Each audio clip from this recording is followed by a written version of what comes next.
I'm just saying I wouldn't put it past somebody like Diddy, who we know the track record from his allegedly having people shot, hold on, baby oil that had freaking in it, to all the crazy stuff that's going on. This is the least of my thing. If you have a beef with somebody, then poisoning. You know that moment when a room goes quiet because someone just said the one thing nobody was supposed to say? That's exactly what happened when Jamie Foxx took the stage in Atlanta last month for his Netflix special.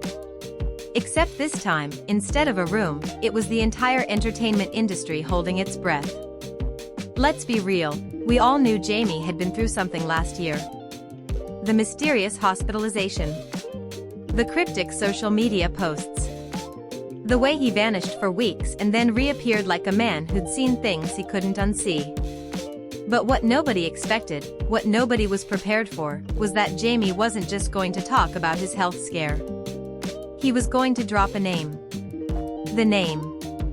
And not just any name, the one that's been whispered in dark corners of Hollywood for years. The one now attached to a prison jumpsuit in a federal indictment. Sean Diddy Combs. He said in the special that I was hospitalized by this person, and mind you, him and Diddy have had a business falling out. They said they had a beef. So the choke no choke was a videographer, and he was like, yo, I was there. He said Diddy was responsible for what happened to him, and that he's the one that called the FBI, and Choke added, I don't think he was joking. Now here's where it gets messy. According to multiple eyewitnesses who were in the room, people like Choke No Joke, a producer who attended 2 of the 3 tapings, and Big Homie CC, a celebrity bodyguard who claims he was there with a client, Jamie Foxx didn't just hint at Diddy's involvement in what happened last April. He didn't dance around it with jokes or vague references. He looked straight into the audience, voice steady, no punchline coming, and said it plainly. Diddy was responsible for what happened to him. And then, as if that wasn't enough to make every publicist in Los Angeles clutch their pearls, he dropped the second bomb, the one that changes everything. I'm the one who called the FBI on him. Now let's pause right there. Because if that's true, and to be clear, Jamie's team isn't confirming, Diddy's team is furious, and Netflix is staying very quiet, then this isn't just about a personal vendetta. This is about a man who allegedly survived something at the hands of one of the most powerful figures in music, and then made sure that same figure ended up in handcuffs. And the timing? That's the wild part. Think about it. Diddy gets arrested in September, raided, indicted, the whole 9 yards, after years of rumors, lawsuits, and that infamous Cassie Ventura video he couldn't spin his way out of. Then, almost like clockwork, Jamie Foxx, who'd been lying low after a mysterious medical complication last spring, suddenly resurfaces. Not just anywhere, but at a Dallas Cowboys game, laughing it up with Jerry Jones like a man who's just been unleashed. And now? He's on a Netflix stage allegedly telling the world that Diddy didn't just betray him. He poisoned him. That's not a joke. That's not a metaphor. That's a claim that, if true, turns this from revenge into survival. And if Jamie is telling the truth, then everyone who's ever been in Diddy's orbit should be sweating. Because if the FBI came knocking based on his testimony, who's next? But I know it's trending on the internet, but I don't know how true it is. I don't know their relationship as far as other than he was cool enough to get on the tour bus, fill up the girls and go to the back room and chill with Diddy, then come out, fill up the girls and leave. That's all I know. Now, Usher has never been charged with anything, and his team has remained silent. But if Jamie's special forces that moment back into the spotlight, if it reminds the world that some of the biggest names in music allegedly watched this happen and said nothing, then questions start piling up fast. Does Usher keep his Las Vegas residency? Does Neo get to keep pretending he's just a guy who writes love songs? Or did they become part of the story in a way no PR team can spin? And then there's Britney Spears. Her name came up during the trial almost casually, a passing mention from Cassie Ventura about her 21st birthday, when Diddy allegedly brought Britney along like an accessory. But stop and think about that. This was Britney Spears, already trapped in her own public nightmare, already under a conservatorship that controlled her every move. And Diddy, a man accused of exerting extreme control over the people around him, brought her into that world. Why? What did she see? What did she experience? And why has nobody asked her about it? Because if Jamie Foxx's special starts connecting those dots, if it paints a clearer picture of how many women were pulled into Diddy's circle and discarded when they became inconvenient, then Britney's memoir might not be finished yet. It might need a second edition. You know, I suppose it could be coincidence. I don't think it's coincidence, and especially given the nature of the case. Yes. Because when you look at who is examining these various witnesses, you know, especially female alleged victims, of which there will be 4. But here's where the story takes a turn, from shocking to downright chilling. Because Jamie Foxx didn't just accuse Diddy of hurting him. According to those in the room, he started naming names. And we're not talking about random assistants or faceless henchmen. We're talking about names that make you do a double take when you see them trending on Twitter. Names with publicists on speed dial and lawyers on permanent retainer. Names that, until now, managed to stay just far enough away from the Diddy scandal to keep their reputations intact. If Jamie's special does what insiders say it does, if it actually points fingers, then we're about to find out just how many people in Hollywood knew exactly what was happening at those parties, in those hotel rooms, at those so-called freak-offs, and chose to look the other way. For money. For clout. For the illusion of safety that came with staying on Diddy's good side. Let's start with the most obvious name. Usher. We all know Usher and Diddy go way back, the photos, the collaborations, decades of appearances together. But during Diddy's trial, a witness changed the tone of that history. Dawn Richard from Donity Kane testified under oath that she saw Usher present when Diddy allegedly beat Cassie Ventura so badly she had to leave a restaurant in tears. And according to her testimony, nobody did anything. Not Usher. Not Neo, who was also reportedly there. Nobody. Now, Usher has never been charged with anything, and his team has remained silent.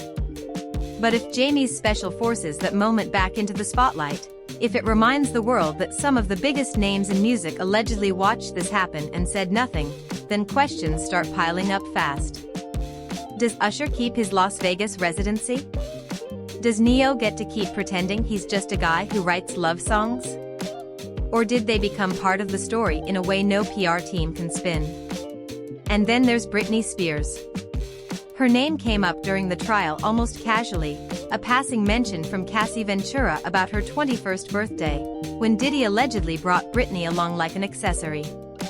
But stop and think about that. This was Britney Spears, already trapped in her own public nightmare, already under a conservatorship that controlled her every move. And Diddy, a man accused of exerting extreme control over the people around him, brought her into that world. Why? What did she see? What did she experience? And why has nobody asked her about it? Because if Jamie Foxx's special starts connecting those dots, if it paints a clearer picture of how many women were pulled into Diddy's circle and discarded when they became inconvenient, then Britney's memoir might not be finished yet. It might need a second edition. Eva Pilgrim, thanks for streaming with us. Incredibly graphic testimony today in the Sean Diddy Combs trial. And we have to warn you, some of what you hear. But the name that might hit the hardest? Kid Cudi. Because Kid Cudi's story isn't just about being in the wrong place at the wrong time, it's about surviving it. We all remember the headlines. His car blown up in his driveway after he dared to date Cassie Ventura. The threats. The chilling allegations that Diddy's team broke into his home, locked his dog in a bathroom, and rummaged through his Christmas presents like they were sending a message. And Kid Cudi didn't stay silent. He testified. He went on the record. He told the court exactly what happened. So if Jamie Foxx, someone who, until now, hasn't been directly tied to the Diddy case, starts talking about being targeted, about fighting back, then Kid Cudi's story stops being just a cautionary tale. It becomes a pattern. And patterns are how you build a case. Now we've done 3 others where we've laid out the prosecution case. This time, we're talking specifically, what is Diddy's defense? And we decided to test it with a mock jury, and it is fascinating. It is absolutely fascinating, keeping in mind that the real jury will be sitting down to do this. The trial starts first. And that's the part that has everyone, from Los Angeles to New York, whispering right now. Because Jamie Foxx isn't just some random accuser. He's an Oscar winner. He's a man who spent decades inside this industry. A man who knows where the bodies are buried, sometimes literally. And if he's willing to go on the record, to put his name and his career on the line, to say that Diddy didn't just cross a line with him, but with dozens of others, then what does that mean for the people who stayed silent? The ones who took the money, took the opportunities, took the invitations to the white parties, the after parties, the exclusive events where the rules allegedly didn't apply. What does it mean for the Jay-Z's and the Beyoncés? The Leonardo DiCaprios and the Kim Kardashians? All those faces we've seen smiling in photos with Diddy over the years, acting like everything was just fine. Feelings that I have about the documentary, man, it was just old news, and they took a couple of with the footage from Puff from the days that's leading up him to get arrested, and the incidents with the people from the courts, you know, the 2 people from the courts. So it was nothing new. It was. Now let's talk about the trial, because here's what we know. The jury heard about the parties. They heard about the substances. They heard about the freak-offs. They heard how Diddy allegedly turned his empire into a machine for his own desires. They heard about the videos, the threats, the payoffs, the people who were allegedly paid to keep their mouths shut. And still, they couldn't agree on the RICO charge, the big one. The one that would have put Diddy away for life. But they did convict him on 2 counts of transporting women across state lines for paid services. That matters. Because it means the jury believed, beyond a reasonable doubt, that Diddy was running something dark, something organized, something that required help. And if that's true, then the real questions start piling up. Who was helping him? Who was on the payroll? Who was in the room when the decisions were made? Because trials aren't just about the person on the stand. They're about the people who aren't. The ones who were never subpoenaed. The ones who never had to answer for what they saw. California, who claims Sean Combs raped him in 2009. And that's where Jamie Foxx's special becomes more than just a tell-all. It becomes a reckoning. Because if he's naming names, if he's saying you were there, you knew, you let it happen, then this isn't just about Diddy anymore. It's about an entire system. A system where men like Diddy could allegedly do whatever they wanted because the people around them were too scared, too greedy, or too complicit to stop it. And if that system is finally cracking, then the real question isn't what Diddy did. It's who helped him do it. Who looked the other way? Who took the money and ran? And most importantly, who's going to be the next one to talk? Now let's talk about the timing. Because Jamie didn't drop this special out of nowhere. He chose now. After Diddy's arrest. After the trial. After sentencing. After the world had already started moving on to the next scandal. So why now? Unless he's not just telling his story. Unless he's setting the stage for something bigger. Because Diddy's appeal is still pending. The civil lawsuits are still piling up. And if Jamie's claims are true, if he really did go to the FBI, if he really does have receipts, then this isn't the end of the story. It's the beginning of the next chapter. The one where the people who thought they were safe realize they're not. The one where the dominoes start to fall. And that's the part that has insiders terrified. Because if Jamie Foxx is telling the truth, this isn't about revenge. It's about a dam breaking. And when that happens, it doesn't just take out the person who built it, it takes out everyone who helped keep it standing. So here's what we're watching for. First, the special. When it drops on December 10th, we'll see just how far Jamie is willing to go. Is he naming names on camera? Is he showing texts, emails, proof, or is this just the opening move? Second, the reactions. Because the second that special airs, lawyers will start drafting cease and desists, publicists will start spinning, and the people who've stayed silent will have to decide, do they keep quiet, or do they talk before someone else talks for them? And third, the FBI. Because if Jamie's claims are real, if he really gave them information, then this isn't just a story. It's an ongoing investigation. Which means more raids, more subpoenas, more names in the headlines. And that's where we are right now, standing on the edge of something. Because Jamie Foxx didn't just decide to tell a story. He decided to tell the story. The one that connects the dots. The one that turns whispers into accusations. The one that forces the world to ask how many people knew, how many looked away, and how many are about to get caught in the crossfire. And here's the part that makes this different from every other celebrity scandal. Jamie Foxx isn't just a man with a grudge. He's a man who, by all accounts, came dangerously close to not making it out alive. A man who spent weeks in a hospital. A man who still won't say exactly what happened, but has been dropping hints for months that something wasn't right.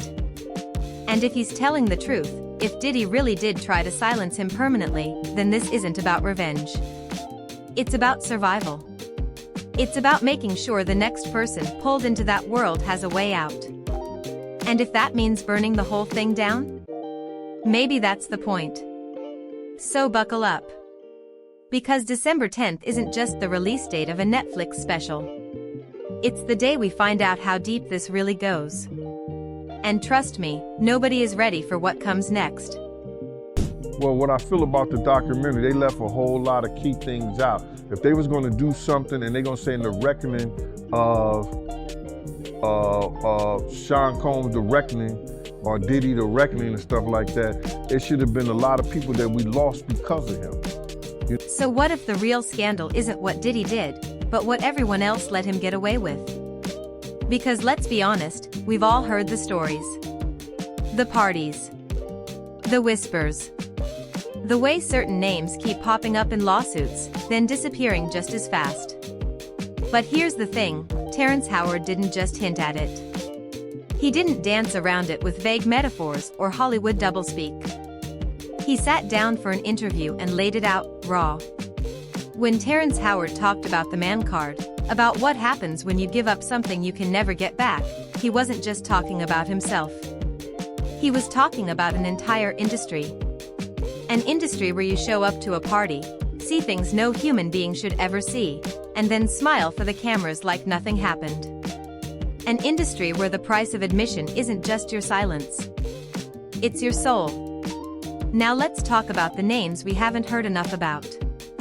Because while Diddy's trial shined a spotlight on Cassie Ventura and the women who came forward, it's the men, the ones who were there, who saw, who allegedly participated, who haven't faced a single consequence. Take Leonardo DiCaprio. His name came up in court not because he was accused of anything, but because a text message from Diddy's former assistant mentioned him grabbing her bedazzled phone during a high-stakes gambling session. Just a casual detail, right? Except that same assistant testified about being assaulted by Diddy. About the substances. The threats. The pressure to coordinate those infamous freak-offs. So the question becomes unavoidable. What exactly was Leonardo DiCaprio doing in that world? And why hasn't anyone asked him? Or take Mick Jagger. Reports placed him out with Diddy and Paris Hilton back in the day, living it up, enjoying the scene, while, according to witnesses, the darker side of those parties unfolded behind closed doors. Do we just pretend that never happened? That legends of rock and film never once wondered what was really going on? Reed were in the unit that was one floor above mine.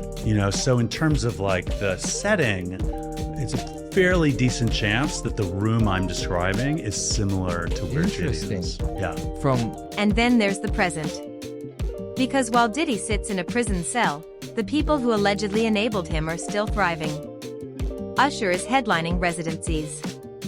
Leonardo DiCaprio remains Hollywood's golden boy. Jay-Z and Beyoncé are busy breaking the internet with new music, without answering a single question about why they were ever at those white parties in the first place. It's almost like there's an unspoken rule. If you're famous enough, if you've got the right team, if you've mastered the art of plausible deniability, you don't just get a pass. You get a standing ovation. Meanwhile, the women who spoke out are still fighting in court. Still being dragged on social media. Still watching their careers stall. While the men who allegedly stood by and did nothing keep winning awards. But here's where it gets even more twisted. The Netflix documentary Sean Combs, The Reckoning was supposed to be the final word. The big exposé. The moment where all the secrets finally spilled out. Except it wasn't. Because the Real story was never just about Diddy. It was about the machine that protected him. The publicists who allegedly buried stories. The lawyers who made problems disappear. The celebrities who showed up, partied hard, and then acted shocked when the lights came on. And if Jamie Foxx really is about to drop names in his special. If he's really about to say, you were there. You knew. You let it happen. Then this isn't just a scandal. It's an earthquake. The kind that doesn't just take down one man. It levels the entire foundation. So here's the question we're all left with. If Jamie Foxx is telling the truth. If Diddy really did try to silence him. If the FBI really is digging deeper. If the names we've all suspected for years are finally about to be said out loud. Then what happens next? Do the men who stayed silent finally have to answer for it? Do the women who were allegedly hurt finally get the justice they've been waiting for? Or does Hollywood do what it always does? Close ranks. Change the subject. Pretend none of it ever happened. One thing is certain, the next few weeks are going to be explosive. Because when a dam breaks, it doesn't crack. It shatters. And we're about to find out just how many people have been swimming in those floodwaters. So tell us, when the truth finally comes out, who's going to be left standing? And who's going to wish they'd spoken up sooner? Stay tuned. Because this story is far from over. And trust us, you won't want to miss what happens next.